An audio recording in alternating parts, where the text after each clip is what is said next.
A very good evening to all of you. आप सभी का वार्म वेलकम है YD योर इंग्लिश ट्यूटर पे। मेरा नाम है अमन बहल। आज सुबह का फर्स्ट एडिटोरियल द हिंदू का हम पढ़ने वाले हैं। इनकम एंड कोटाज इसका टाइटल है। ये आर्टिकल लिखा हुआ रिजर्वेशन पे, आरक्षण पे, खास करके क्रीमी लेयर वालों पे जो OBC के अंदर हुआ करती है। डिटेल में देखेंगे। हर सेंटेंस को मैं ट्रांसलेट करने के बाद उसकी ग्रामर को, वोकैब को और स्ट्रक्चर को आपको अलग से बताता हूँ ताकि आप कंप्लीट एग्जाम प्रिपरेशन मेरे साथ कर सको। सारी ग्रामर, सारी स्ट्रक्चर्स आप अप्लाई करेंगे इस क्विज़ पे। पूरे मन से आप सीखो और बाद में इस क्विज़ में 4 में से 4 नंबर लो, है ना। यही आपका आज का ऑब्जेक्टिव है। इसका एक स्क्रीनशॉट ले सकते हैं, सोल्यूशन लास्ट में आपको मिल जाएगा। चलिए शुरू कर दें और अपने सेशन को आइए कुछ नया सीखते हैं।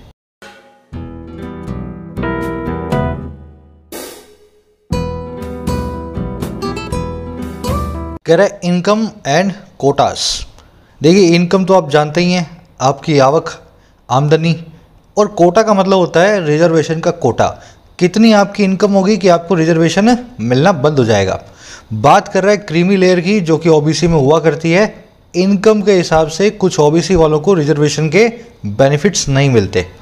डिटेल में देखेंगे क्या कहना चाह रहा है इसके टाइटल पैराग्राफ से। कह रहा है Supreme Court lays bare the limits of using economic criterion to determine reservation eligibility। कह रहा है जो हमारी सुप्रीम कोर्ट है भारत की, S बड़ा और C बड़ा प्रॉपर नाउन की तरह बिहेव करेगी। इसके आगे द भी आना चाहिए, लेकिन टाइटल होने की वजह से द नहीं लगाया हुआ। कह रहे द सुप्रीम कोर्ट जो है, जो उच्चतम न्यायालय है, वो ले बेयर करता है, सबके सामने रखता है। ले बेयर करने का मतलब है किसी चीज़ को रिवील करना, खुलासा करना। तो खुलासा करता है उन लिमिट्स का, उन पाबंदियों का जो है इस्तेमाल में लेने की, यूज़ करने की, इकोनॉमिक क्राइटेरियन को, आर्थिक क्राइटेरियन को, और किस लिए, डिटर्मिन करने के लिए, निर्धारित करने के लिए रिजर्वेशन की एलिजिबिलिटी को, आरक्षण की योग्यता को। तो अब आप खाली इकोनॉमिक क्राइटेरियन को यूज़ करके किसी को क्रीमी लेयर में नहीं डाल सकते हो। उसके साथ साथ बहुत सारी दूसरी चीज़ें भी हैं। समझ गए ना। क्राइटेरियन का मतलब होता है पैमाना, है ना, मापदंड, किसी चीज़ को करने का पैमाना। सुप्रीम कोर्ट आपका सब्जेक्ट है, ले बेयर आपकी वर्ब है। ले बेयर का मतलब होता है, इसको आप याद कैसे कर सकते हैं, बेयर मतलब किसी चीज़ को बिना किसी कवर के रखना, ले मतलब रखना, बेयर मतलब बिना किसी कवर के, बिना किसी कपड़ों के। जब किसी चीज़ को आप ले बेयर करते हैं तो उसको एक्सपोज करते हैं, रिवील करते हैं, खुलासा करते हैं, उस चीज़ को सबको आप बताते हैं ना, साफ साफ जो है, साफ शब्दों में। क्राइटेरियन नाम के वर्ड को ध्यान से समझें। ये क्राइटेरियन सिंगुलर है, इसका मतलब होता है सिर्फ एक कसौटी, एक मापदंड। अगर बहुत सारी कसौटियाँ हों तो आप यूज़ करते हैं वर्ड क्राइटेरिया को। क्राइटेरियन सिंगुलर है, लेकिन क्राइटेरियंस नाम का वर्ड हम यूज़ नहीं करते हैं। आप इसको प्लूरल बनाने के लिए इसके पीछे का ये ON निकाल दो और लगा दो A, है ना, क्राइटेरिया। सही स्पेलिंग कर लेना, क्राइटेरिया। अच्छा, ऐसे बहुत सारे वर्ड्स और भी हैं, जैसे कि bacterium, datum, podium, stadium, medium, curriculum, forum. ये सभी वर्ड्स जब जब आप प्लूरल बनाओगे इसी फॉर्मूला से बनाते हो। जैसे बैक्टीरियम का प्लूरल बनाना हो तो आप बना दो बैक्टीरिया। डेटम का प्लूरल बनाना हो तो आप क्या करो, इस अम को निकालो और पीछे लगा दो ए डेटा। पोडियम मतलब एक मंच। अगर बहुत सारे मंच हों, बहुत सारे प्लेटफॉर्म्स हों तो पोडिया। स्टेडियम, अगर एक स्टेडियम है, बहुत सारे स्टेडियम है तो स्टेडिया। वैसे ही मीडिया, वैसे ही करिकुला और वैसे ही फोरा। ठीक है ना। A new set of criterion have been notified by the US for visa processing. एक नया सेट जो है बहुत सारी कसौटियों का नोटिफाई किया जा चुका है अमेरिका के द्वारा वीज़ा की प्रोसेसिंग के लिए। देखिए, ये सेट है बहुत सारी कसौटियों का, कई सारी कसौटियों का एक सेट बनाया गया है। तो क्राइटेरियन सिंगुलर वर्ड यहाँ पे नहीं आएगा, आप यहाँ पे यूज़ करें क्राइटेरिया को। ठीक है ना। सेट है बहुत सारे कसौटियों का, मापदंडों का। तो a new set of criteria, अब यहाँ पे लगाओगे हैज़, क्योंकि सेट के लिए सिंगुलर वर्ब आनी चाहिए। क्राइटेरिया तो ऑफ प्रीपोजिशन का ऑब्जेक्ट है। तो a new set of criteria has been notified by the US for visa processing. ये क्वेश्चन है SSC CGL का, है ना। इसको हमने यहाँ पे इससे जोड़ करके कनेक्ट किया। चलिए आगे बढ़ते हैं, फटाफट से आज की वोकैब कवर करेंगे। इस आर्टिकल में जो यूज़ होने वाली है, एक लाइक और एक शेयर जरूर से दें वीडियो को। आपके लाइक्स और शेयर्स इस कंटेंट को लाने के लिए मुझे मोटिवेटेड रखते हैं। बेसिक से एडवांस्ड इंग्लिश राइटिंग स्किल्स का कोर्स 7वां सेशन रात में अपलोड हो चुका है, जाकर के फ़ायदा उठाएं। और अगर कोर्स को वास्तव में बाय करना चाहते हो तो दिस इज़ द टाइम। अभी 699 की जगह 499 में आपको मिल रहा है इस कूपन कोड के साथ। बेसिक से सिखा रहा हूँ, UPSC answer writing, SSC, bank, IELTS, किसी भी एग्जाम के लिए आपको लिखना हो तो कैसे लिखना शुरू किया जाए, है ना। साथ ही साथ आपको इसी एप्लीकेशन पे एंड्रॉयड पे मिलेंगे बैंकिंग और एसएससी के कोर्सेज भी 50-50 रुपये में क्वालिटी कोर्सेज को अवेलेबल करवा रहा हूँ। सब लोग इसका फ़ायदा उठा सकते हैं। ये एप्लीकेशन है एंड्रॉयड पे अवेलेबल है, योर इंग्लिश ट्यूटर, इस तरह का लोगो है। डाउनलोड करें, रजिस्टर करें और स्टोर टैब में जाकर के जिस कोर्स को आपको चाहिए उसको आप एक्सेस कर सकते हैं। देखना स्टोर टैब से, ये नंबर है मोबाइल नंबर। अगर कोई भी क्वेरी होती है इस पर व्हाट्सअप मैसेज सेंड करें, आपको कोई ना कोई पर्सन रिप्लाई करेगा, है ना, इस नंबर पे। चलिए देखिए आज के वोकैब वर्ड्स हैं ये वाले, नुएंस, ले बेयर, जूरिस्प्रूडेंस और स्ट्राइक डाउन, है ना। ये वोकैब शीट है अपनी, टेलीग्राम ग्रुप पे रखी है। आप इसमें सारे पुराने वर्ड्स को भी एक्सेस कर सकते हैं जो हमने डिटेल में सीखे हैं। देखो नुएंस वर्ड जो है ना, नुएंस वर्ड ये हम ऑलरेडी कर चुके हैं आज से बहुत दिन पहले, उसी को हम आज जो है फिर से करने वाले रिपीट। ले वेयर भी एक फ्रेजल वर्ब है जो हम पहले कर चुके हैं। ये दोनों वर्ड्स आज नए हैं। नुएंस का मतलब होता है बारीकी, किसी चीज़ के बीच का subtle difference, refinement. A good teacher should know the nuances of his subject. कह रहा है एक अच्छे टीचर को पता होना चाहिए बारीकियों के बारे में उसके सब्जेक्ट की। सब्जेक्ट तो सबको ही मालूम है ना, थोड़ा बहुत तो हर आदमी जानता है, लेकिन अच्छा टीचर वो होता है जो सब्जेक्ट के अंदर की बारीकियां भी आपको बता सके, है ना। इसको नुएंस को बोलते हैं इंग्लिश में, इसके सिनोनिम के तौर पे सब्टिलिटी और रिफाइनमेंट। नुएंस की ही एडजेक्टिव फॉर्म है न्यूएंस्ड। हर वो चीज़ जो बारीकी से भरी है न्यूएंस्ड कहलाती है। अगला ले बेयर तो मैं आपको बता ही चुका हूँ, फ्रेजल वर्ब, किसी चीज़ को बेयर करना, किसी चीज़ को बिना कपड़ों के रखना, किसी चीज़ को एक्सपोज या रिवील करना, खुलासा करना। The pandemic has laid bare the poor state of health infrastructure of many nations. Pandemic ने खुलासा कर दिया है खराब अवस्था का, खराब स्टेट का हेल्थ इंफ्रास्ट्रक्चर की कई सारे देशों की। तो हमें लगता था पहले इटली में ऐसा होगा, यूएस में ऐसा होगा, इंडिया में ऐसा होगा, लेकिन पैंडमिक के बाद पता लगा कुछ भी नहीं है, ज़्यादा दम नहीं है हेल्थ केयर इंफ्रास्ट्रक्चर के अंदर, है ना। इसको अनवेल या ब्रिंग टू लाइट करना भी कहते हैं। ले बेयर के सिनोनिम्स हैं। नया वर्ड है आज का, जूरिस्प्रूडेंस। इसको याद करना बड़ा आसान है। प्रूडेंस मतलब बुद्धिमानी, जूरिस्ट मतलब एक जज, जूरिस्ट मतलब एक जज साहब, प्रूडेंस मतलब उनकी समझदारी, एक्सपीरियंस या बुद्धिमानी। जूरिस्प्रूडेंस का मतलब है एक ऐसे सेट ऑफ रूल्स जो गाइड करते हैं जजमेंट को या एक जज को किसी भी पर्टिकुलर इशू पे।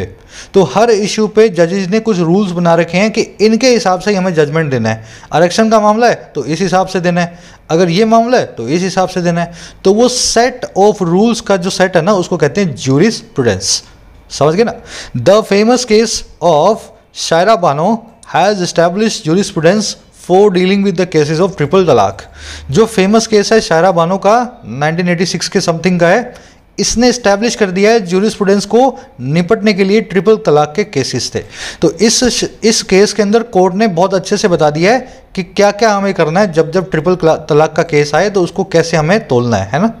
इसको लीगल फिलॉसफी भी बोलते हैं जूरिस्प्रूडेंस को। अगला वर्ड है स्ट्राइक डाउन, किसी चीज़ को कैंसिल करना। The court has struck down the provision of reservation for Marathas for state government jobs. Court ने स्ट्राइक डाउन कर दिया है, स्ट्राइक की थर्ड फॉर्म है स्ट्रक, है ना। तो कोर्ट ने कैंसिल कर दिया है उस प्रोविजन को, उस नियम को जो था आरक्षण का मराठाओं के लिए स्टेट गवर्नमेंट जॉब्स में। स्ट्राइक डाउन को सेट असाइड बोल दो, क्वैश बोल दो, एब्रोगेट बोल दो। धारा 370 को भी स्ट्रक डाउन किया गया है हमारी पार्लियामेंट के द्वारा, है ना, स्ट्राइक डाउन। तो बस यही 4 वर्ड्स हैं, पूरा आर्टिकल आप इनमें से इन्हीं वर्ड्स के ऊपर टिका हुआ है। आ जाओ फटाफट से आर्टिकल को शुरू कर लेते हैं। एक समरी मैं आपको दे देता हूँ किस बारे में लिखा हुआ है। देखो कोर्ट ने अभी अभी हरियाणा गवर्नमेंट का एक रूल जो है कैंसिल कर दिया है रिजर्वेशन को लेके। हरियाणा गवर्नमेंट ने रूल ये बनाया था कि वो ओबीसी वाले जिनकी 6 लाख से ज़्यादा इनकम है सालाना, ऐसे बच्चों को रिजर्वेशन नहीं मिलेगा, क्रीमी लेयर में वो आ जाएंगे। कोर्ट ने बोला ये गलत है। 6 लाख रुपए का क्राइटेरियन अकेला इस चीज़ को निर्धारित नहीं कर सकता कि किसको आरक्षण मिलेगा और किसको नहीं मिलेगा, क्योंकि उसके साथ में आपको दूसरे कई फैक्टर्स को देखना है। उनके घर में कितनी ज़मीन है, उनके पिताजी किस तरह की नौकरी करते हैं, समाज में उनका कैसा स्टेटस है। तो कह रहा है अब क्राइटेरियन जो है ना, इकोनॉमिक क्राइटेरियन, वो कितना हद तक यूज़ किया जा सकता है इस चीज़ को कोड ने सबके सामने रख दिया है। इस तरह का आज का इसका समरी है, समझ गए ना। आज की टोन है क्यूरियस और रिपोर्टिंग। जो कोड ने किया है उसको रिपोर्ट कर रहा है, ना उसकी अच्छाई कर रहा है ना बुराई कर रहा है ना, रिपोर्टिंग टोन। और क्यूरियस इसलिए आपको बार बार दिखेगा कि आगे क्या होगा, इस चीज़ को लेकर के क्यूरियोसिटी दिखाता हुआ आपको आर्टिकल जो है फील होगा, तो क्यूरियस टोन भी हो सकती है। शुरू कर लें आर्टिकल को। डिस्क्रिप्टिव को क्वेश्चन मैं आपको लास्ट में दूंगा। कह रहे the Supreme Court's ruling that economic criterion alone can not be use to classify a member of a backward class as belonging to the creamy layer adds an interesting nuance to the jurisprudence of affirmative action। First sentence से ही आपको पता लगेगा curious tone क्यों है। पहले बता रहा है क्या हुआ है। कह रहा है सुप्रीम कोर्ट की जो रूलिंग है, सुप्रीम कोर्ट का जो फैसला है, जो जजमेंट है। अच्छा कौन सा जजमेंट? दैट वो ये कि आर्थिक क्राइटेरियन जो है, इकोनॉमिक कसौटी जो है, वो नहीं यूज की जा सकती अकेले, कैन नॉट बी यूज्ड, है ना, अकेले यूज नहीं की जा सकती। और क्यों?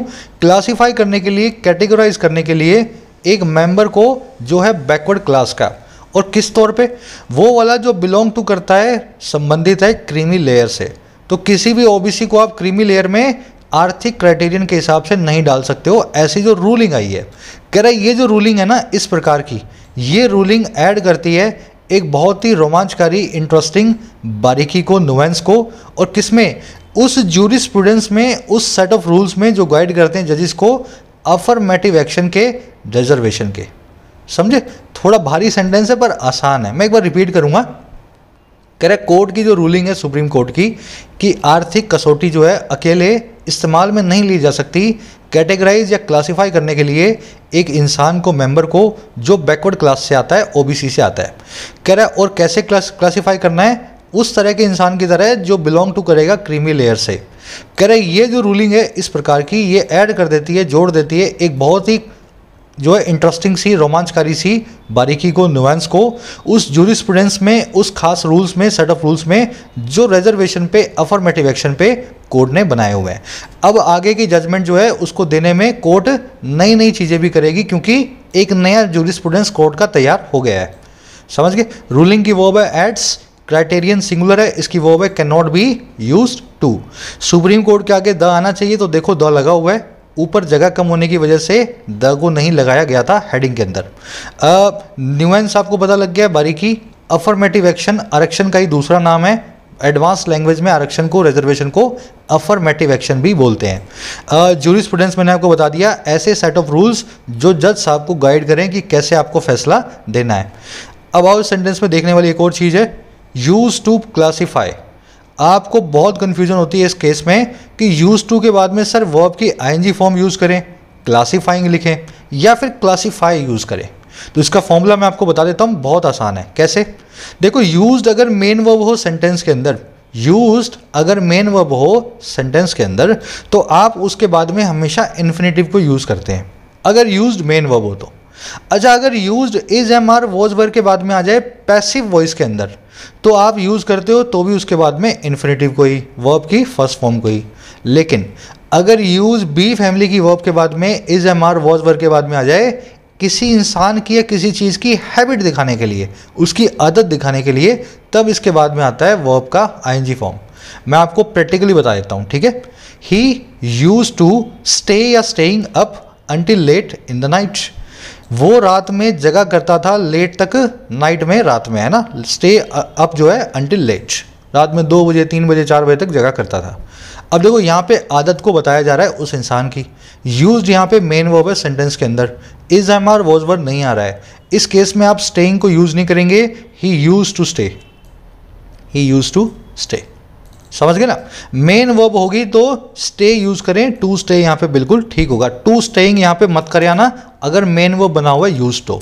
आगे बढ़ो। He is use to stay या staying up until late in the night. वो आदि है, वो यूज टू है, यूज टू मतलब आदि, वो हैबिचुअल है स्टे अप करने का या staying up late until night को करने का, है ना, रात में देरी तक जगने का। यहाँ पे is am are was verb वाला केस बन गया है, बी फैमिली की वर्ब आ चुकी है, इसके बाद में यूज जो आया है वो आपकी आदत को भी दिखा रहा है। ऐसे केस के अंदर आप यूज करेंगे स्टेइंग को। ठीक है ना। बी फैमिली की वर्ब उसके बाद में यूज्ड आ जाए और आदत को बताए तो यूज्ड टू स्टेइंग, यहाँ पे टू एक प्रेपोजिशन है, स्टेइंग एक जीरोंड है, तो प्रेपोजिशन के बाद में वर्ब की आईएनजी फॉर्म चाहिए होती है। समझ गए ना, बस यही फॉर्मूला है। लास्ट में देख लो, adjectives are used to modify या मॉडिफाइंग नाउन्स। एडजेक्टिव इस्तेमाल किए जाते हैं, आर यूज्ड पैसिव वॉइस में। एडजेक्टिव्स का इस्तेमाल होता है नाउन्स को मॉडिफाई करने में। यहाँ पे बी फैमिली की वर्ब तो आ रही है, लेकिन यहाँ पे किसी चीज़ के हैबिचुअल होने की बात नहीं हो रही है। एडजेक्टिव आदि नहीं है नाउन्स को मॉडिफाई करने के लिए, एडजेक्टिव्स को इस्तेमाल में लिया जाता है पैसिव वॉइस में नाउन्स को मॉडिफाई करने के लिए। तो क्या करूँगा भाई, यहाँ पे मॉडिफाइंग नहीं आएगा, यहाँ पे आएगा मॉडिफाई। पैसिव वॉइस की बात हो, किसी चीज़ की आदत की बात ना हो, फिर आप इज, एम और वॉज वर के बाद में प्रेपोजिशन को यूज़ ना करें, आप यहाँ पे इन्फिनेटिव टू मॉडिफाई ही यूज़ करेंगे। सिर्फ इसी केस के अंदर आपको वर्ब की आईएनजी फॉर्म यूज़ करनी है, ठीक है। एक बार रिपीट कर लेना, कॉन्सेप्ट बहुत इजी है, बस एक बार समझ में आने की बात है। देखो यहाँ पे किसी आदत की बात नहीं हो रही है, साथ में कोई बी फैमिली की वर्ब नहीं आई है, इसलिए हमने इन्फिनेटिव को यूज़ किया, वर्ब की आईएनजी फॉर्म नहीं लगाई है। चलो आगे बढ़ते हैं, कॉन्सेप्ट बहुत अच्छा है। कह रहा there was a time when backwardness was primarily related to inadequate social and educational advancement of a group। अब बता रहा है पास्ट में क्या होता था। कह रहा देयर वॉज अ टाइम, एक वक्त हुआ करता था। अच्छा भाई कौन सा वक्त, कह रहा व्हेन, जब आपका बैकवर्डनेस, आपका जो पिछड़ापन है, वॉज वो था, प्राइमरली मेनली रिलेटेड टू जुड़ा हुआ, आपकी इनएडिक्वेट अपर्याप्त सोशल और एजुकेशनल एडवांसमेंट से, सामाजिक और शैक्षणिक जो है एडवांसमेंट से एक ग्रुप की, किसी भी समुदाय की। तो एक वक्त था जब सिर्फ पिछड़ेपन को हम सामाजिक और जो है आपकी शैक्षणिक एडवांसमेंट से जोड़ के देखते थे, पैसे का रिजर्वेशन से कोई भी कनेक्शन नहीं था, एक वक्त था। टाइम की वर्ब है वॉज, देर से क्लोज शुरू हो रहा है, इसलिए वर्ब के बाद में सब्जेक्ट रखा हुआ है। देयर के बाद में जो भी वर्ब दिखे आपको, उसका देर से कोई भी कनेक्शन नहीं होता है ना। बैकवर्डनेस की वर्ब है was, singular subject singular verb. इनएडिक्वेट मतलब अपर्याप्त, इसको इनसफिशिएंट भी लिख सकते हैं। ये सब मैं खुद टाइप करता हूँ अपने हाथों से, कोई डिक्शनरी नहीं है ना, इसलिए कभी कभी गलत भी लिख देता हूँ। तो इनसफिशिएंट, इनएडिक्वेट। कह रहा ever since the court in Indira Sahni 1992 introduce the concept of creamy layer, a term describing the well of among the backward classes, and declared that this section should be denied reservation benefits.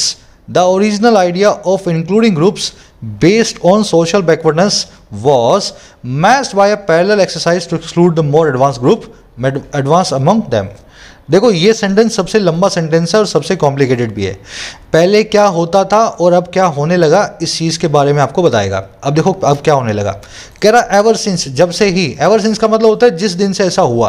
अच्छा क्या हुआ भाई, हमारी जो court है इसने इंदिरा साहनी 1992 के case में, ये केस का नाम है इंदिरा साहनी, कह रहा जब से हमारी कोर्ट ने इस केस के अंदर इंट्रोड्यूस कर दिया इस कॉन्सेप्ट को जो है क्रीमी लेयर का। अच्छा क्रीमी लेयर क्या है, ये बता रहा है आपको हाइफन से हाइफन के बीच में। ये एक ऐसी टर्म है जो डिस्क्राइब करती है वेल ऑफ लोगों को, अमीर लोगों को बैकवर्ड क्लासेस में, ओबीसी क्लास के अंदर।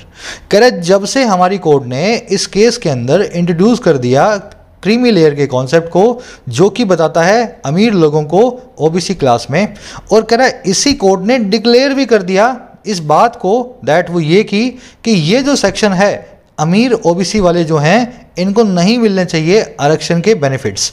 कह रहा जब से ये हुआ, जिस दिन से ये होने लगा, हुआ क्या, जो ओरिजिनल आइडिया था, जो सबसे मूल विचार था इंक्लूड करने का ग्रुप्स को उनकी सामाजिक पिछड़ेपन के हिसाब से, बेस्ड ऑन सोशल बैकवर्डनेस, कह रहे ये विचार को मैच किया जाने लगा, इस विचार को चुनौती मिलने लगी किसके द्वारा, एक साइमल्टेनियस या पैरेलल एक्सरसाइज के द्वारा, समानांतर एक्सरसाइज के द्वारा, जो है निकाल देने की और ज़्यादा एडवांस ग्रुप को उनमें से, है ना, अमंग देम। समझे। तो कह रहे जब से कोर्ट ने ये क्रीमी लेयर का कॉन्सेप्ट बनाया है ना, उसी दिन से जब भी हम किसी जाति को सोशल बैकवर्डनेस के हिसाब से ओबीसी बनाते हैं, वैसे ही उसी वक्त किसी ऐसी जाति को एक्सक्लूड भी कर देते हैं जो कि पैसे के हिसाब से जो है अमीर हो चुकी है। तो इस एक्सरसाइज को इस एक्सरसाइज से मैच किया जाने लगा है, दोनों पैरेलली चलने लगी हैं। समझ गए ना। अगर आप ओबीसी वाले हो, अच्छा पैसा रखते हो, तो कोर्ट को हक है आपको जो है रिजर्वेशन ना देने का। अब आओ इस सेंटेंस की स्ट्रक्चर देखेंगे, लंबा है, बहुत आसान है। कोर्ट की दो वर्ब्स हैं, इंट्रोड्यूस्ड और डिक्लेयर्ड। एंड कंजंक्शन से जुड़ी हैं। क्रीमी लेयर के लिए ये पूरा हाइफन से हाइफन का बीच का लगा हुआ है। ये कैसे होता है, किस तरह से होता है, ये राइटिंग स्किल्स वाले कोर्स में मैं आपको सिखा रहा हूँ डिटेल में, है ना, कैसे आपको पंक्चुएशन को डिटेल में यूज़ करना होता है। वेल ऑफ का मतलब है अमीर लोग, एफ्लुएंट या रिच को बोलते हैं वेल ऑफ, है ना, वेल ऑफ मतलब अमीर लोग। यहाँ पे द प्लस में वेल ऑफ बता रहा है कॉमन प्लूरल नाउन को, सारे के सारे अमीर लोगों को। द प्लस में एडजेक्टिव बताता है common plural noun. The rich मतलब सब रिच लोग, द पुअर मतलब सब पुअर लोग, द वीक मतलब सब कमज़ोर लोग, द वेल ऑफ मतलब सब एफ्लुएंट लोग। चलिए, दिस सेक्शन की वर्ब है शुड बी डिनाइड। डिनाई का मतलब होता है किसी को मना करना या कुछ देने से ना कर देना। ओरिजिनल आइडिया की वर्ब है वॉज मैस्ड। एक्सक्लूड का मतलब होता है बाहर निकालना, जिसको आप कह रहे हो अब आप ओबीसी नहीं हो, आप उसको एक्सक्लूड कर रहे हो। कह रहे this position has crystallised into law. कह रहे ये जो पोजीशन है क्रीमी लेयर की क्रिस्टलाइज हो चुकी है, शेप ले चुकी है, अज्यूम कर चुकी एक पैटर्न को, और किसमें, हमारे कानून के अंदर। समझ गए ना, जब से इंदिरा साहनी का केस आया है क्रीमी लेयर का जो सिस्टम है हमारे लॉ के अंदर समाया जा चुका है। पोजीशन की वर्ब है has crystallise, present perfect tense में। कह रहा many support the formulation that once caste is accepted as a basis for determining backwardness, there is nothing wrong in excluding the affluent among the eligible caste. अब कह रहा है creamy layer के विचार को सभी सपोर्ट भी करते हैं। कह रहा मैनी सपोर्ट, बहुत लोग सपोर्ट करते हैं इस फॉर्मुलेशन को, इस फॉर्मूला को। दैट वो ये कि एक बार जब कास्ट एक्सेप्ट हो जाती है, आपकी जाति को मान लिया जाता है एक आधार के तौर पे डिटरमिन, निर्धारित करने के लिए आपकी बैकवर्डनेस को।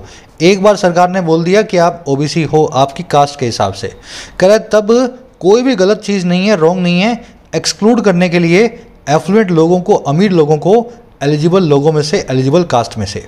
अगर आज आपकी कास्ट को सरकार बैकवर्ड बना रही है तो कल आपको क्रीमी लेयर में भी रखने का अधिकार है सरकार को, अगर आप पैसे वाले हो जाते हो। सब लोग इसी बात को सपोर्ट करते हैं। समझ गए ना। तो मैनी की वर्ब है सपोर्ट, कास्ट की वर्ब है इज एक्सेप्टेड पैसिव वॉइस में। कास्ट हमने कल ही देखा था, जब अगर इसके आगे ई को लगाएं तभी तो बनता है कास्ट, है ना, जो आपकी जाति होती है। अगर इस ई को निकाल दें तब ये कास्ट एक वर्ब बन जाती है। किसी चीज़ को थ्रो करने को कहते हैं कास्ट करना, फेंकने को। नथिंग की वर्ब है इज, देयर से इसका कोई भी कनेक्शन नहीं है। इज सब्जेक्ट है नथिंग। एक्सक्लूड करना मतलब निकालना। एफ्लुएंट मतलब अमीर लोग, द एफ्लुएंट मतलब सभी अमीर लोग। फॉर्मुलेशन का मतलब होता है कॉन्सेप्ट या फॉर्मूला। आगे बढ़े, कह रहा the union government has unreservedly accepted the creamy layer rule and formulated criteria for determining those who fall under the category। कह रहा है इसका सरकार ने भी फ़ायदा उठाया है इसी फॉर्मूला का। जो हमारी सरकार है ना, केंद्र सरकार, उसने बिना किसी रिजर्वेशन के, बिना किसी शर्म के, बिना किसी रेस्ट्रिक्शन के फ्रीली एक्सेप्ट कर लिया है, मान लिया है क्रीमी लेयर के रूल को, और फॉर्मुलेट कर दिया है उस क्राइटेरिया को, उन सारे मापदंडों को, कसौटियों को जो है आइडेंटिफाई करने की, पहचान करने की उन लोगों को जो फॉल करेंगे अंडर इस कैटेगरी के, इस जो है श्रेणी के नीचे। तो कोर्ट के फैसलों के ऊपर चल के यूनियन गवर्नमेंट भी बड़ी आसानी से क्रीमी लेयर को अभी आइडेंटिफाई कर चुकी है और सब कुछ बता चुकी है कि कौन आदमी क्रीमी लेयर के अंदर कैसे कैसे आएगा। गवर्नमेंट की वर्ब है हैज़ एक्सेप्टेड। अनरिजर्वेडली एक एडवर्ब है। एडवर्ब ऑफ मैनर्स को अक्सर आप हेल्पिंग और मेन वर्ब के बीच में रखते हैं, इसलिए हैज़ और एक्सेप्टेड के बीच में रखी हुई है। अनरिजर्वेडली मतलब बिना किसी रिजर्वेशन के, रेस्ट्रिक्शन के, बिना किसी कंडीशन के, तो फ्रीली और कैटेगोरिकली भी इसको बोल सकते हैं साफ साफ तौर पे। फॉर्मुलेटेड की वर्ब है। फॉर्मुलेटेड भी गवर्नमेंट की वर्ब है हैज़ एक्सेप्टेड और हैज़ फॉर्मुलेटेड। क्राइटेरिया प्लूरल है, बहुत सारी मापदंडों कसौटियों को बोलते हैं। हु की वर्ब है fall. The proponents of economic criteria feel that genuine social justice means reservation benefits should be restricted to the poorer among the backward, while the sections championing backward assertion disfavor any dilution of social basis for reservation। कह रहा है creamy layer का कौन लोग support और कौन लोग विरोध करते हैं। कह रहा है जो प्रोपोनेंट हैं, जो सपोर्टर हैं, जो एडवोकेट्स हैं, जो डिफेंडर हैं इकोनॉमिक क्राइटेरिया के, आर्थिक कसौटियों के, कह रहा है ये लोग फील करते हैं, ये लोग मानते हैं कि सही तरीके का जो सोशल जस्टिस है, सामाजिक न्याय जो है, उसका यही मतलब है कि रिजर्वेशन के बेनिफिट्स हैं उनको कन्फाइन या रिस्ट्रिक्ट किया जाए, लिमिट किया जाए गरीब लोगों तक जो कि हैं बैकवर्ड क्लासेस के अंदर। तो प्रोपोनेंट इकोनॉमिक क्राइटेरिया वाले यही कहते हैं कि रिजर्वेशन बेनिफिट उन्हीं बैकवर्ड्स को मिले जो कम पैसे वाले हैं, जिनकी इनकम जो है आमदनी कम है। कह रहे जबकि वो वाले सेक्शंस जो कि चैंपियन करते हैं, जो कि प्रोटेक्ट करते हैं इस कोज को, और वो कोज है बैकवर्ड क्लास के असर्शन का। चैंपियन करने का मतलब होता है किसी चीज़ के लिए लड़ाई करना। कह रहे समाज के वो वर्ग, वो समुदाय जो लड़ने को तैयार हैं बैकवर्ड क्लास के असर्शन को, बैकवर्ड क्लास की स्ट्रेंथनिंग को, मजबूती को। कह रहा है वो डिसफेवर करते हैं कोई भी डाइल्यूशन को, कोई भी वीकनिंग को जो है सोशल बेसिस का रिजर्वेशन के लिए। समझ रहे हो? कुछ लोग मानते हैं कि आर्थिक क्राइटेरिया के हिसाब से क्रीमी लेयर बिल्कुल ठीक है, लेकिन बहुत सारे ओबीसी वाले ऐसे हैं जो बैकवर्ड क्लास के लिए लड़ाई करने को तैयार हैं, और वो कहते हैं कि ये क्रीमी लेयर का कॉन्सेप्ट बिल्कुल भी अच्छा नहीं है, इसको डिसफेवर करते हैं। कहते हैं हमें तो पूरा पूरा आरक्षण मिलते रहना चाहिए, कोई भी डाइल्यूशन हमारे रिजर्वेशन बेनिफिट्स में आपको ना करनी चाहिए। समझ गए? चलिए, प्रोपोनेंट की वर्ब है फील। प्रोपोनेंट मतलब एडवोकेट, सपोर्टर, डिफेंडर। ये ओपोनेंट का बिल्कुल उल्टा है। जो आपका प्रोपोनेंट है वो आपका एडवोकेट है, आपको सपोर्ट करने वाला है, और जो आपका ओपोनेंट है वो आपका विरोध करने वाला है। प्रोपोनेंट नाम का वर्ड ही प्रो प्लस में ओपोनेंट से बना है। प्रो का मतलब है दोस्त, ऐसा ओपोनेंट जो आपका दोस्त है प्रोपोनेंट बन जाता है। ठीक है, इस वर्ड को हमेशा याद रखें। जेन्युइन सोशल जस्टिस की वर्ब है मीन्स। रिजर्वेशन बेनिफिट्स की वर्ब है should be restricted to passive voice में। Restrict to, limit to, confine to, किसी चीज़ की सीमा को निर्धारित करना। टू नाम की प्रेपोजिशन से ही आप बताते हैं कहाँ तक आपने उसको रेस्ट्रिक्ट किया है। चैंपियन करना मैंने आपको बता दिया, किसी के लिए लड़ाई करना एज अ चैंपियन। सेक्शंस की वर्ब है डिसफेवर। वो सेक्शन समाज जो लड़ाई करने को तैयार है, प्रोटेक्ट करने को तैयार है, फाइट करने को तैयार है। असर्शन का मतलब होता है मजबूती, स्ट्रेंथनिंग। डाइल्यूशन का मतलब होता है कमज़ोर करना, किसी चीज़ को वीक करना। जैसे आपने दूध में पानी मिलाया ना, तो दूध की कंसंट्रेशन को आप डाइल्यूट कर रहे हो, वीक बना रहे हो, डाइल्यूशन इसी को कहते हैं। कह रहा the court's latest judgment in a Haryana case corrects a grave error by the state. अब बता रहा है अब हुआ क्या, मामला क्या है। कह रहा है कोर्ट की जो लेटेस्ट जजमेंट आई है, जो रूलिंग आई है, जो वर्डिट आया है हरियाणा के केस में, वो करेक्ट करता है, सही करता है एक बहुत ही ग्रेव सी एरर को, एक बहुत ही गंभीर सी जो है गलती को इस स्टेट के द्वारा, हरियाणा स्टेट के द्वारा। तो हरियाणा ने कुछ काम किया था उल्टा सीधा, कोर्ट ने उसके काम को कैंसिल कर दिया है और जो है गलती को भी सही बना दिया है। जजमेंट की वर्ब है corrects, singular subject, singular verb. Grave का मतलब होता है बहुत ही सीरियस। अब देखो कोर्ट ने क्या किया। कह रहा it has struck down a notification fixing an annual income of 6 lakh rupee as the sole criterion to identify whether a family belongs to the creamy layer. हुआ क्या, हरियाणा ने 8 लाख की जो थी ना, 8 लाख की एक सीमा है क्रीमी लेयर की, उसको 6 लाख कर दिया हरियाणा वालों ने, हरियाणा की सरकार ने। तो कोर्ट ने स्ट्राइक डाउन कर दिया है, has struck down. Strike down करना, कैंसिल करना है ना, वर्ब की थर्ड फॉर्म है स्ट्रक डाउन। तो कोर्ट ने कैंसिल कर दिया है, स्ट्राइक डाउन कर दिया है, सेट असाइड कर दिया है एक नोटिफिकेशन को जो फिक्स करता है वार्षिक इनकम को 6 लाख रुपए, और किस तौर पे, अकेली कसौटी के तौर पे आइडेंटिफाई करने की हाँ कि ना एक परिवार बिलोंग करता है या नहीं करता है क्रीमी लेयर के कॉन्सेप्ट को। तो 8 लाख से 6 लाख करने का जो काम है हरियाणा गवर्नमेंट का, सिर्फ पैसे के दम पे आपने क्रीमी लेयर की जो है उसको लिमिट करने की कोशिश की। इस नोटिफिकेशन को कोर्ट ने सेट असाइड कर दिया है। समझ गए? इट की वर्ब है हैज स्ट्रक डाउन, इट आपको कोर्ट के लिए मिलेगा। हैज उसकी वर्ब है, अ फैमिली की वर्ब है बिलोंग्स, सोल का मतलब होता है अकेला, ओनली। बढ़े आगे। कह रहा it was contrary to Indira Sawhney case that had spoken of different criteria including being the children of higher ranking constitutional functionaries, employees of a certain rank in union and state governments, those affluent enough to employ others or with significant property and agriculture holdings and of course an identified annual income। कह रहा है इसके लिए court ने पहले से ही बहुत अच्छा क्राइटेरिया बनाया हुआ है।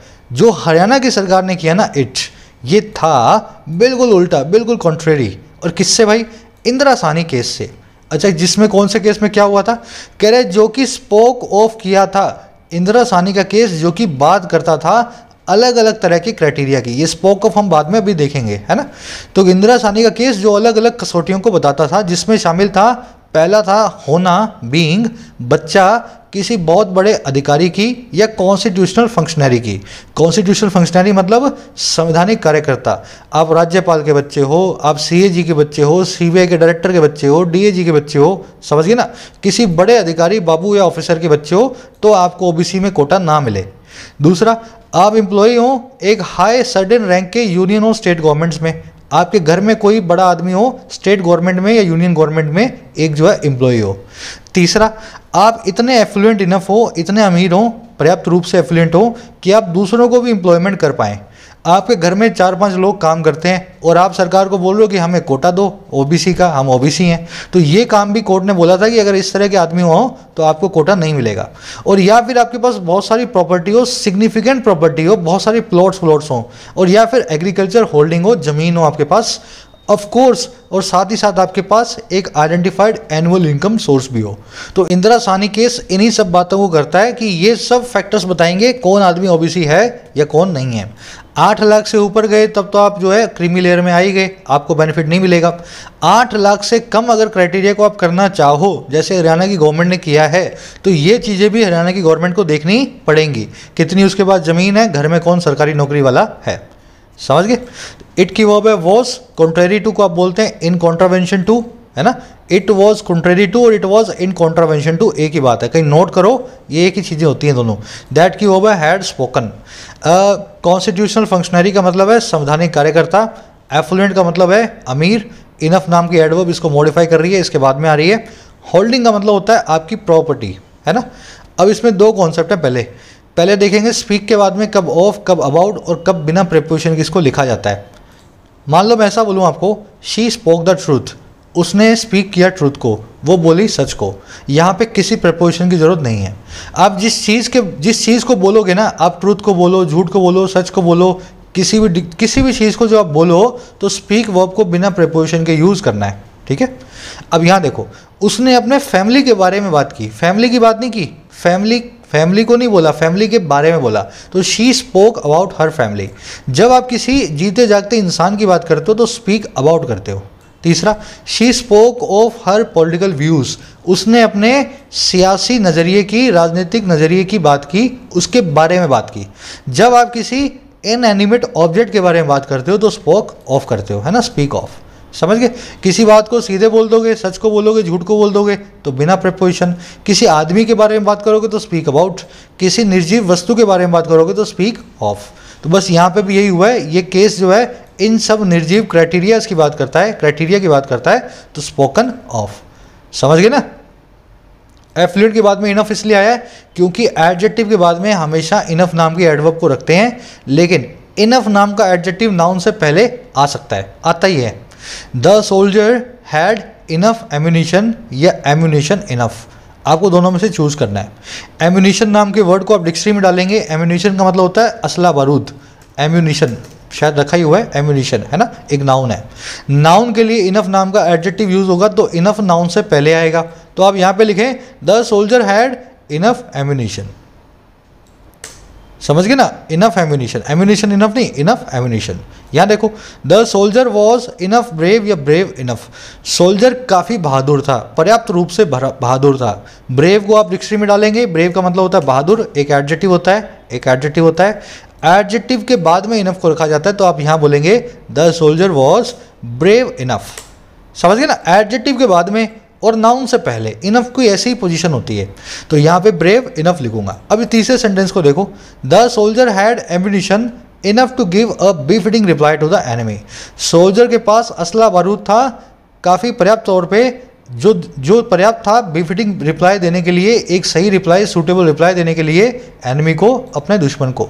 यहाँ पे एम्यूनिशन के पहले इनफ आना चाहिए और आपकी बात बिल्कुल ठीक है, या आ सकता है, लेकिन ध्यान देना ये एम्यूनिशन के बाद में enough to give a befitting reply to enemy, ये एम्यूनिशन को बताने वाला एक एडजेक्टिवल फ्रेज है।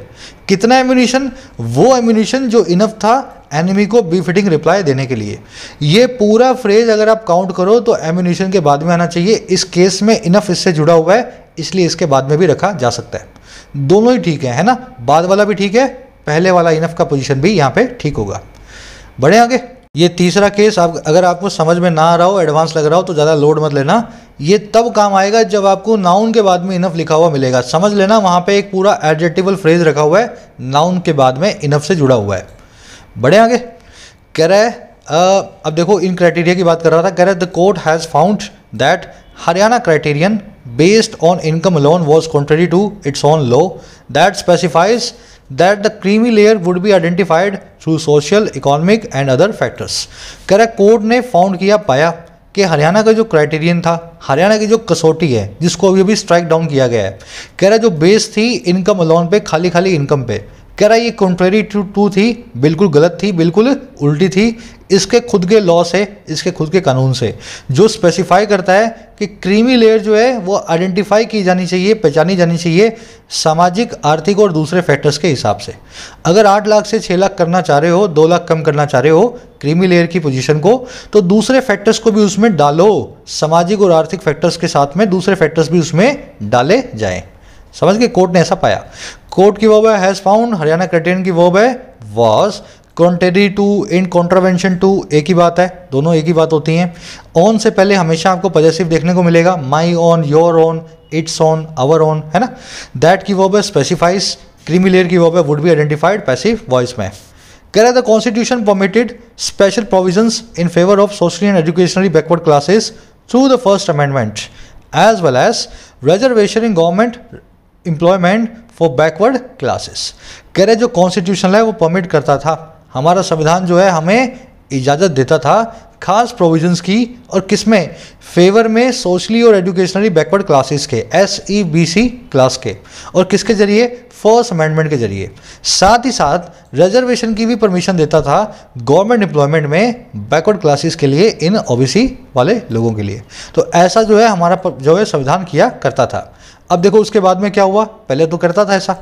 कह रहा है जुडिशियल, ये संविधान की वर्ब है, कॉन्स्टिट्यूशन की परमिटेड, कॉन्स्टिट्यूशन का C बड़ा करना है क्योंकि भारत का संविधान है, इसलिए इसको प्रॉपर नाउन की तरह ट्रीट करेंगे। आगे कह रहा है उसके बाद में हुआ क्या, judicial discourse introduce a 50% ceiling and the creamy layer concept as constitutional limits on reservation benefits. कह रहा है जो न्यायिक डिस्कोर्स है, डिस्कोर्स का मतलब होता है इंटरवेंशन या डिस्कशन। कह रहा है जजेस की जो इंटरवेंशन हुई, जजेस की जो डिस्कशन हुई, उसने इंट्रोड्यूस कर दिया 50% की सीलिंग को, 50% की मैक्सिमम लिमिट को, और किस पे, इस आरक्षण पे, है ना। और क्रीमी लेयर का कॉन्सेप्ट जो है एक संवैधानिक लिमिट के तौर पे भी इंट्रोड्यूस किया गया रिजर्वेशन के बेनिफिट्स पे। तो पहले तो ऐसा था, बाद में जजेस ने आपस में बात करके 50% की लिमिट लगा दी, इससे ज़्यादा आरक्षण आपको मिलेगा नहीं किसी को भी, और एक संवैधानिक लिमिट को भी लगा दिया जो थी क्रीमी लेयर की। डिस्कोर्स की वो इंट्रोड्यूस्ड, डिस्कोर्स का मतलब होता है इंटरवेंशन या डिस्कशन, सीलिंग का मतलब होता है मैक्सिमम लिमिट, इसको आप कैप भी बोलते हैं। कह रहा है इसके बाद में क्या हुआ, कह रहा है however the 103rd constitution amendment by which 10% reservation for the EWS has been introduced has significantly altered the affirmative action program। कह रहा है इसके बाद में एक और नई घटना हुई। कह रहा है हालांकि जो 103वां कॉन्स्टिट्यूशनल अमेंडमेंट जो है ना, जिसके द्वारा बाय विच 10% आरक्षण जो है EWS सेक्शन के लिए, ऐसे लोग जो जनरल में आते हैं लेकिन आर्थिक रूप से कमज़ोर हैं। कह रहे जैसे ही इस अमेंडमेंट को इंट्रोड्यूस किया गया है, 10% रिजर्वेशन को इंट्रोड्यूस किया गया है इस अमेंडमेंट के द्वारा, ये अमेंडमेंट इसने सिग्निफिकेंटली बदल दिया है, ऑल्टर कर दिया है, बहुत बड़े स्केल पे चेंज कर दिया है रिजर्वेशन प्रोग्राम को, अफर्मेटिव एक्शन प्रोग्राम को। समझ गए ना। अब इस 50% की सीलिंग के अंदर 10% EWS वालों के लिए भी अलग से कोटा आ चुका है ना। सब चीज़ें जो है समीकरण बदल चुके हैं। कॉन्स्टिट्यूशन अमेंडमेंट की वर्ब है हैज सिग्निफिकेंटली ऑल्टर्ड, 10% रिजर्वेशन की वर्ब है has been introduced. Constitution amendment जो है प्रॉपर नाउन की तरह ट्रीट की जाती हैं क्योंकि ये खास है ना, 103वां 102वां, इसलिए हम C को बड़ा और A को भी बड़ा कर रहे हैं, प्रॉपर नाउन की तरह ट्रीट करवा रहे हैं। ऑल्टर करना मतलब चेंज करना। कह रहा with the current income ceiling being 8 lakh per annum for availing of both OBC and EWS quotas, there is a strange and questionable balance between the OBC and EWS segments in terms of eligibility, even though the size of the respective quotas vary। कह रहे के साथ ही, with किसके साथ भाई, current income ceiling के होने के साथ, करंट इनकम की मैक्सिमम लिमिट के होने के साथ 8 लाख रुपए हर सालाना, और किस चीज़ के लिए, 4 लगा के बता रहा है, अवेल ऑफ करने के लिए, फ़ायदा उठाने के लिए दोनों ही कोटास का, OBC और EWS का। कह रहा है OBC और EWS का दोनों का ही 8 लाख का कोटा होने के साथ ही, कह रहा है एक बहुत ही स्ट्रेंज सा और एक बहुत ही सवालों के दायरे में आने वाला बैलेंस है, संतुलन है दोनों के बीच में, OBC और EWS सेगमेंट्स के बीच में। और किस टर्म्स में, एलिजिबिलिटी की टर्म्स में, आपकी योग्यता की टर्म्स में। कह रहा है इवन दो, हालांकि जबकि जो साइज है और किसका रिस्पेक्टिव कोटा का वो बहुत वेरी करता है। EWS को 10% कोटा ही है, OBC को तो बहुत सारा कोटा है, तो साइज़ तो इनका वेरी करता है दोनों का, लेकिन दोनों के बीच में आपने 8 लाख रुपए का जो है इनकम क्राइटेरिया रख दिया है। इससे बहुत सवाल आ गए हैं दोनों के बीच में बैलेंस पे। अगर EWS को भी आप 8 लाख पे कोटा देते हो तो OBC के बराबर ही कोटा दे दो, फिर इनको भी 20-27% दो। और अगर ऐसा नहीं तो दोनों की 8 लाख की लिमिट जो है बराबर होने का कोई भी लॉजिक नहीं है। ऐसा सवाल सा पैदा हो रहा है। साइज नाम के नाउन की वर्ब वेरी आ रही है, साइज की वर्ब होनी चाहिए वेरीज। अगर यहाँ पे वेरी लिखना तो यहाँ पे लिखते साइजेस, है ना, साइजेस लिखते तो यहाँ पे वेरी हो जाता। अवेल ऑफ करना मतलब टेक बेनिफिट होता है, किसी का फ़ायदा उठाना। बैलेंस की वर्ब है इस। बहुत ही सिंपल सा आर्टिकल है, इंटरेस्टिंग भी था, है ना। कोशिश की हमने इसको खोल करके पढ़ने की। फटाफट से आ जाओ आज के अपने क्विज़ पे। जो आपने सीखा है ना, यही कॉन्सेप्ट्स आपको क्विज़ पे अप्लाई करने हैं। देखो पहले क्वेश्चन के अंदर आपको देखना है यूज टू के बाद में क्या लगाया जाएगा। इज, एम, आर, वॉज, वर आ जाए और उसके बाद में अगर हैबिचुअल की बात हो रही हो, एक्शन की बात हो रही हो, जो हैबिचुअल एक्शन हो, तो किसको यूज़ करते हैं, अच्छे से मैंने आपको बता दिया है। फिर आपको यहाँ पे चेक करना है इनफ की पोजीशन क्या होगी, एडजेक्टिव है, सॉफ्ट या एडवर्ब, है ना। कैसे आप जो है इनफ को यहाँ पे यूज़ करोगे, सॉफ्ट के बाद में या पहले। फॉरम और फोरा में क्या डिफरेंस होता है ये आपको तीसरे वाले में रखने से पता लगेगा। और चौथे वाले में इन चारों वर्ड्स का मीनिंग आपको पता होना चाहिए। डाइल्यूट, न्यूएंस, वेल ऑफ और स्ट्राइक डाउन, चारों में से करेक्ट मीनिंग वाला वर्ड कौन सा है जो चौथे वाले के अंदर आ सकता है। समझ गए ना। चलिए मुलाकात होगी कल की वीडियो में। आंसर्स मिलेंगे आपको फर्स्ट कमेंट में, इसी वीडियो के नीचे फर्स्ट कमेंट के अंदर। आज का डिस्क्रिप्टिव को क्वेश्चन में मैं आपको दे देता हूँ। क्या आर्थिक क्राइटेरिया को, सिर्फ आर्थिक क्राइटेरिया को किसी के पिछड़ेपन की कसौटी माना जा सकता है या नहीं जा सकता। बहुत ही सेंसिटिव क्वेश्चन है। क्या पैसा होने के कारण किसी पिछड़े जाति के आदमी को आप अगली जाति का मान सकते हो या नहीं मान सकते हो। आपके क्या विचार हैं, आर्थिक क्राइटेरिया कितना मैटर करता है, ज़रूर से मुझे बताना। मैं भी लिखने की कोशिश करूंगा, आप भी लिखना फर्स्ट कमेंट में इसी वीडियो के नीचे। ऐप से रिलेटेड, कोर्स से रिलेटेड कोई भी क्वेरी हो इस नंबर पे डाल दो व्हाट्सएप पे, आपको रिप्लाई मिल जाएगा आपकी क्वेरी का। एक लाइक और एक शेयर दें वीडियो को। Until then signing out.